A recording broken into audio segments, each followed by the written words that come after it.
Hello guys, हमारा next article है Newton's first law of motion और लॉ ऑफ इनर्शिया।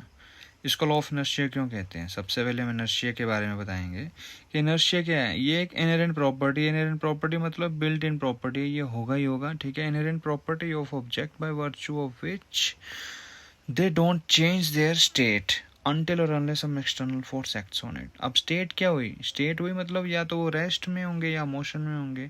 तो वो तब तक रेस्ट में रहेंगे जब तक कोई एक्सटर्नल फोर्स नहीं लगती, तब तक वो मोशन में रहेंगे जब तक कोई एक्सटर्नल फोर्स नहीं लगती, ठीक है। मोशन में तो मोशन में ही रहेंगे, वो रुकेंगे तब जब उस पर कोई एक्सटर्नल फोर्स लगेगी, ठीक है। तो हम न्यूटन फर्स्ट लॉ को डिफाइन करते हैं। First law of motion, an object tries to remain in the state of rest और स्टेट ऑफ मोशन अनटिल और unless some external force acts on it, ठीक है। अब देखिए कोई ये ऑब्जेक्ट है, ये रेस्ट पे है, ठीक है। तो अब इस पे कोई एक्सटर्नल फोर्स नहीं लग रही है, ठीक है।